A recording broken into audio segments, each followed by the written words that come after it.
Pourquoi c'est si dur aujourd'hui les relations amoureuses? Simplement parce qu'il y a énormément de choses qui changent dans notre génération et qui n'étaient pas du tout ce que les autres ont vécu dans les milliers de générations avant nous.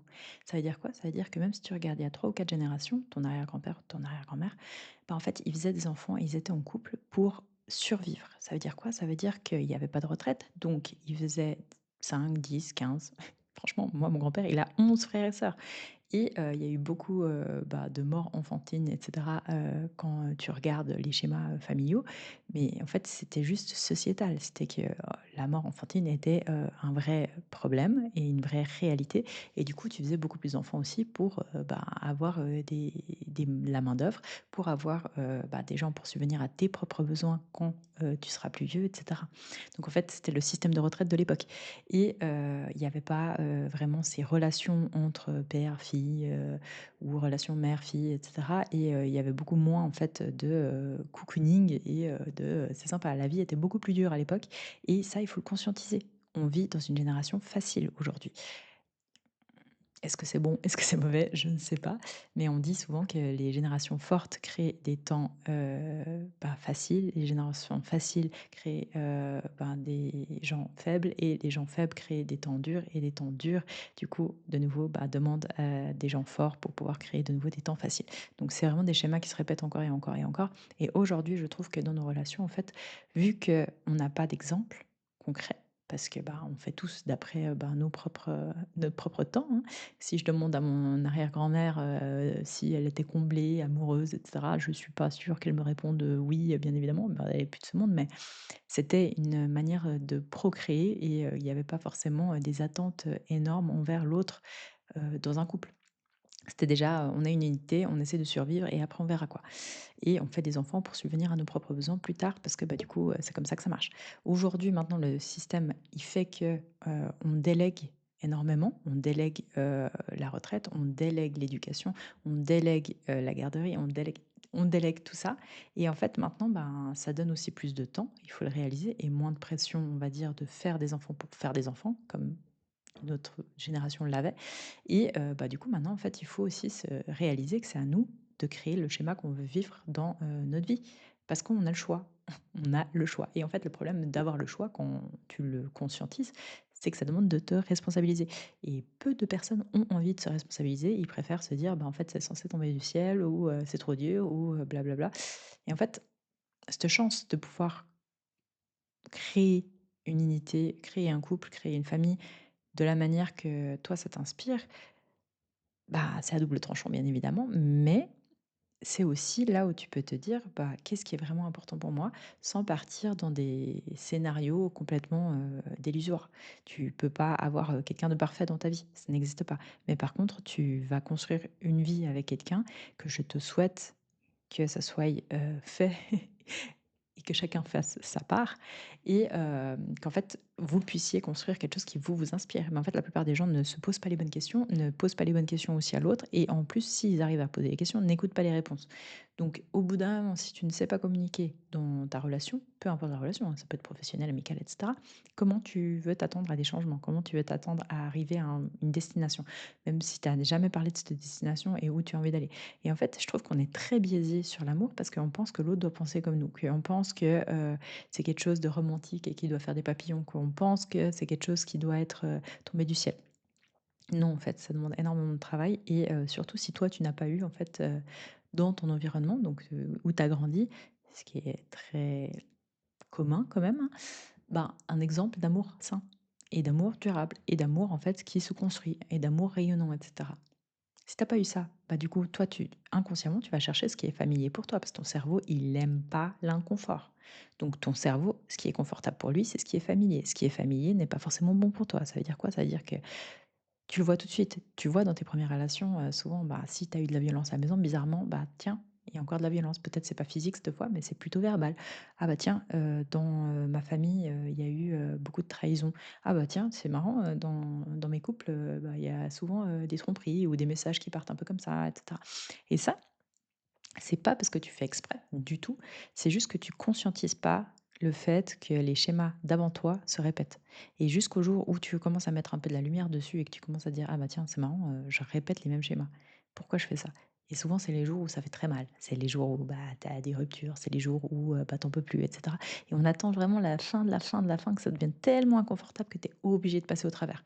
Et ça, moi, ce que je t'invite à faire, c'est de te poser les bonnes questions en amont pour éviter de te faire mal par la suite. Parce qu'on a une tendance, quand on a peu d'amour-propre, à justement refaire ça encore et encore pour avoir en fait un peu ce syndrome de il faut que je sois sauvé.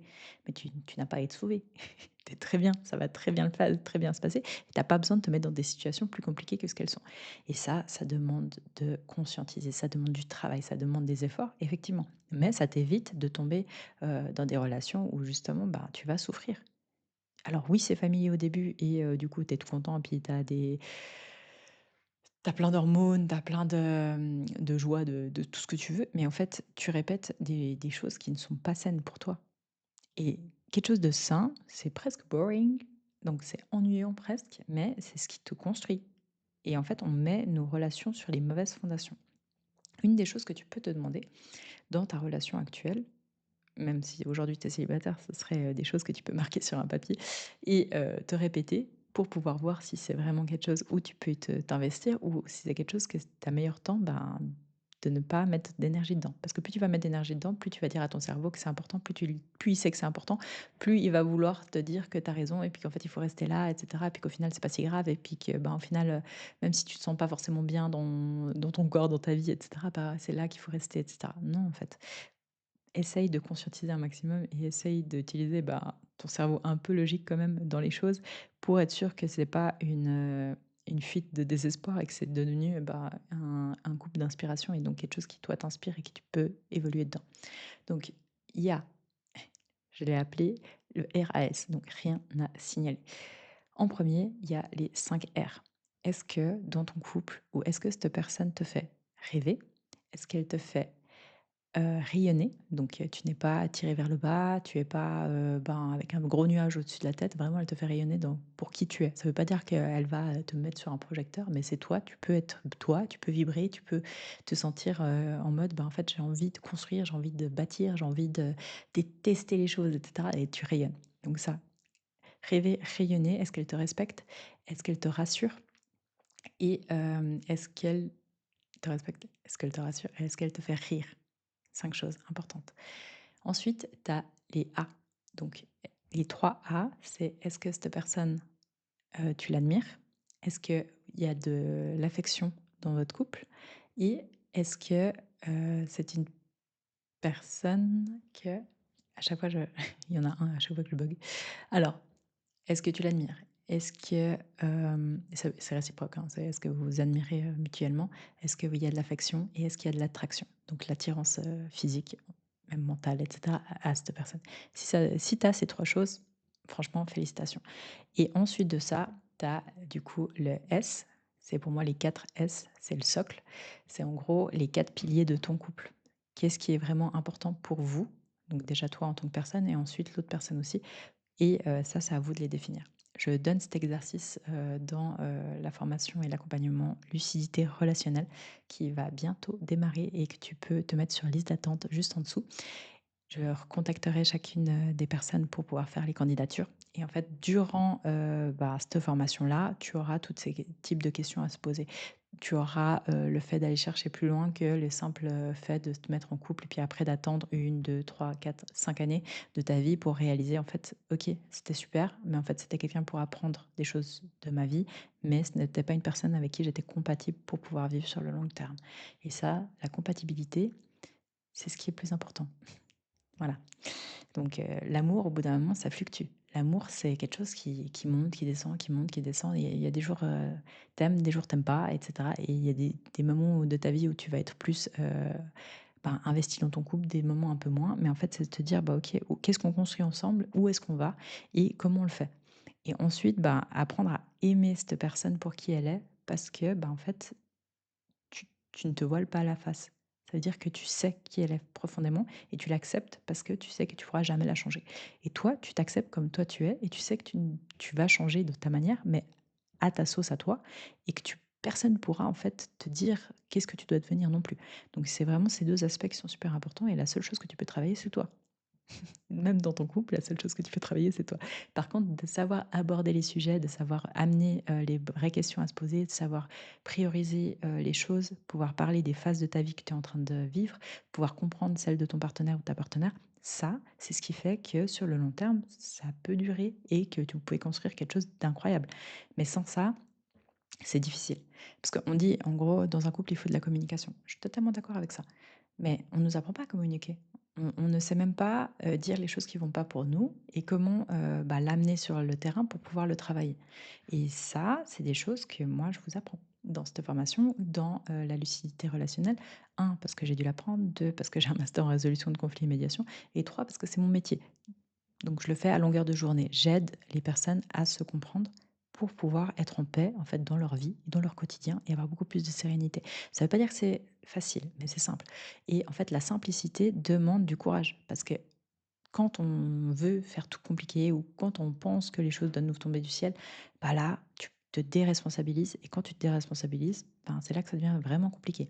Parce qu'au final, c'est comme dire, bah, en fait, c'est pas moi qui ai les chaînes et du coup, bah, allez goder par les chevaux. C'est pas comme ça. Donc voilà, pour ça et ce que j'allais te dire aussi, c'est, quand tu as de la communication dans un couple, c'est génial et vraiment c'est tant mieux parce que c'est quelque chose qui se développe, c'est une skills, c'est une compétence et après en plus de ça, ce qu'il faut, c'est de l'envie. C'est de savoir en fait, est-ce que vous avez les 2 envie de continuer dans ce couple? Et ça, en fait, ça demande aussi de faire des points de situation. Comme dans un business, comme dans ta vie de tous les jours, tu te mets des objectifs, tu avances et cetera. Bah, en fait, dans ton couple, tu laisses totalement de côté et puis tu te dis: «Bah, on est amoureux puis c'est bon». Je connais pas beaucoup de couples, qui durent sur la longue durée quand, bah, justement on n'adresse pas les choses quand elles sont encore toutes petites et qu'on les laisse, prendre de l'ampleur, impossible et en fait ça fait des trous vacants et en fait dans ces trous vacants, c'est là où il y a les séparations, c'est là où il y a les divorces, c'est là où il y a la tromperie, c'est là où il y a tout ça.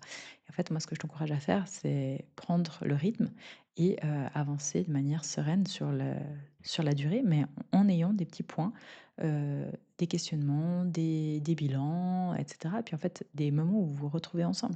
C'est pas une confrontation du tout parce qu'en fait, dans un couple, le but c'est que c'est toi et lui ou elle contre le problème. Mais il faut pas laisser le problème entre toi et lui ou entre toi et elle. Sinon vous allez jamais vous en sortir. Vous allez tirer dans une corde chacun d'un côté. Alors que le but d'un couple et c'est exceptionnel un couple parce que vous allez tirer les 2 sur la même corde et avancer dans une vie qui vous inspire en les 2 et ça existe vraiment, sauf que ça commence par soi.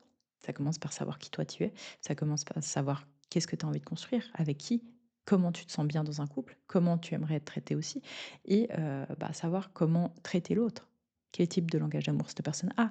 Quel type, de manière moi je peux faire pour que cette personne, bah, se sente écoutée, se sente, valorisée, se sente, ben, aimée aussi et ça, c'est des choses qui se travaillent.